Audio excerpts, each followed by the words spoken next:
आदौ प्रेमवती वृषांगजननं सन्नैकतीर्थाटनं दुष्कर्मोपशमं च साधुशरणं सद्धर्मसंस्थापनं हिंसावर्जितभूरियज्ञकरणं मूर्तिप्रतिष्ठापनम् आर्यस्थापनमक्षराख्यगमनं सत्संगी सद्जीवनं। परम पूज्य प्रातस्मरणीय લોયાધામના સમગ્ર મહોત્સવના પ્રેરક અને આ સમગ્ર આયોજનના મહારથી એવા પૂજ્યપાદ શાસ્ત્રી સ્વામી ઘનશ્યામ પ્રકાશદાસજી સ્વામી તેમજ તપસ્વી વયોવૃદ્ધ ધોરાજીના પૂજ્યપાદ પૂજ્ય મોહન સ્વામી અને વિદ્વાન શાસ્ત્રી સ્વામી જ્ઞાન પ્રકાશદાસજી સ્વામી ગાંધીનગર ગઢપુર તેમજ અમારા પરમ પૂજ્ય રામકૃષ્ણ સ્વામી, અમારા ઘનશ્યામ પ્રકાશ સ્વામીના સંત મંડળમાં દર્શન સ્વામી હોય, તેમજ શ્વેત સ્વામી હોય, તેમજ બ્રહ્મ સ્વામી હોય, તેમજ એમના એક સંત છે. આગળ મેં સ્વામીને પૂછ્યું કે ભાઈ સંતો કેટલા છે, તો કે 50ની આજુબાજુ છે. ત્યાગી વિરક્ત સંતો 50ની આજુબાજુ છે. આ 50 સંતોનું મંડળ એ દિવ્ય સ્વામી હોય કે દર્શન સ્વામી હોય, નાના મોટા બીજા સંતો હોય, બધા જ એકમેક મળી અને બધા એક મનના થઈ અને આ સમગ્ર મહોત્સવનું આયોજન આજે લોયા ગામમાં કર્યું. તો આ મુક્ત મુનિ મહોત્સવ એવં સદગુરુ શતાબ્દી મહોત્સવ પૂજ્યપાદ નંદકિશોર સ્વામી એના પણ અમે દર્શન કરેલા. એવા મહા જેવા સંત હતા અને પૂજ્ય ઘનશ્યામ સ્વામી ને અમે નાના નાના બધા જૂનાગઢમાં સાથે રમેલા છીએ.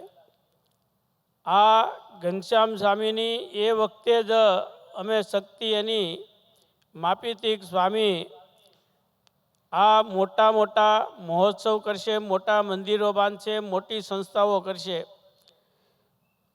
અમે તો નાનપણમાં જોતા હોઈએ ને ત્યારે અમને એવું લાગે કે આમની શક્તિ બહુ વિશાળ છે. શાસ્ત્રી સ્વામી હરિપ્રકાશદાસજી ગાંધીનગરવાળા, એમના ગુરુ પુરાણી સ્વામી હરિપ્રિયદાસજી સ્વામી હતા અને પુરાણી સ્વામી નારાયણપીર સ્વામી એ અમે ગઢડા જ્યારે ભણતા હતા ત્યારે અમે નાના નાના હતા સંતો, ત્યારે લોહિયા આવતા અને લોયામાં ત્યારે કોઈ વ્યવસ્થા નહીં, પણ સ્વામી અહીંયા આવી 8-8 દિવસ રોકાતા હતા અને ભણવાવાળા અમે 2-4 સંતો સાથે આવતા.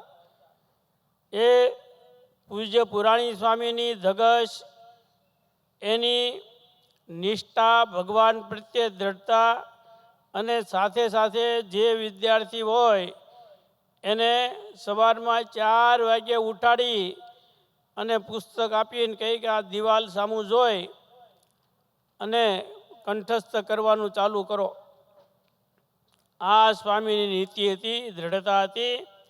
એ હરિપ્રકાશ સ્વામીએ લગામ ઘનશ્યામ સ્વામીને સોંપી અને આજે આ શાસ્ત્રી મહારાજે જેવો વિશાળ, અમે અત્યારે મંદિરને જોવા ગયા, એની કોતરણી, એની જે આયોજનની પદ્ધતિ એ તમે જુઓ ત્યારે તમને ખબર પડે.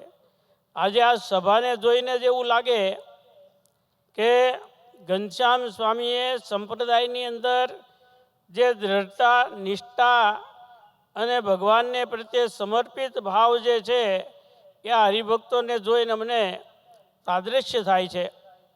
આજે સંપ્રદાયની અંદર જે કાંઈ સંપ્રદાય માટે મહેનત કરવી અને સંસ્થા માટે મહેનત કરવી, પોતાના પેટ વળીએ મહેનત કરી, દાખલો કરી, હરિભક્તોને દેશ દેશાંતરમાંથી પૈસા લાવીને અહીંયા લોયામાં નાખવાના છે. આ લોયા ગામનો સર્વાંગી વિકાસ થશે, આજુબાજુના હરિભક્તોને પણ લાભ મળશે. અને હમણાં અમે દિવ્ય સ્વામીને બેઠા હતા, બધી સત્તા કરી. સ્વામી એકદમ ભોળા અને નિખાલસ છે. સ્વામીની ભાવના સંપ્રદાય પ્રત્યે અતૂટ છે. સ્વામી દેશ દેશાંતરમાં મંદિરો બાંધે છે. ગુજરાતની અંદર કેટલા મંદિરો છે. અને આમ તો જોઈએ ને કે સ્વામી એક વખત બોલ્યા હોય ને એ પછી ફરે નહીં. અમારે વૃંદાવનની અંદર સ્વામિનારાયણ ભગવાનની મૂર્તિ પ્રતિષ્ઠા કરવાની અને વડતાલની ચૂંટણી, એ વડતાલની ચૂંટણી બરાબર કટોકટી, અને એમાંય ખાલી 200-250 મતથી એ વિજયી થયો. અને પૂજ્ય દેવસ્વામી અને ઘનશ્યામ સ્વામી ત્યાંથી ફ્લાઇટમાં સીધા બેસી અને વૃંદાવન આવ્યા. એ ઘનશ્યામ સ્વામીને આપણે તાળીઓથી વધાવો. આવી એમની દૃઢતા હતી કે હું બોલ્યો છું એટલે પાળવાનો. 6 તારીખે ચૂંટણી પૂરી થઈ, 8 તારીખે અમારી પ્રતિષ્ઠા હતી, અને આવીને એમણે આરતી ઉતારી.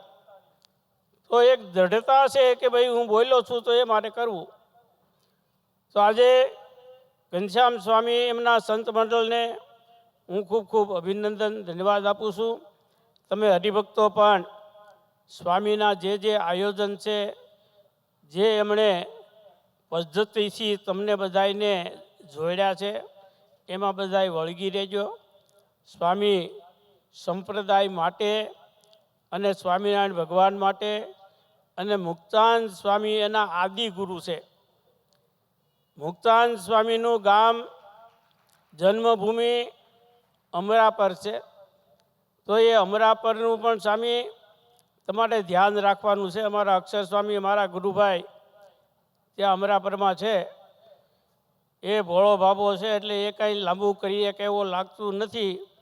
પણ આપણે બંને જણા થઈ અને મુક્તાનંદ સ્વામીની જન્મભૂમિમાં પણ કાંઈક સરસ મજાનો વિકાસ થાય એવું લક્ષ્ય છે. જુનાગઢ મંદિર એમના દ્વારા ત્યાં જમીનો લેવાની છે, અને વિશેષને વિશેષ જમીનો થોડીક લઈ અને પછી મુક્તાનંદ સ્વામીની જન્મભૂમિમાં પણ સરસ મજાનું આયોજન થશે.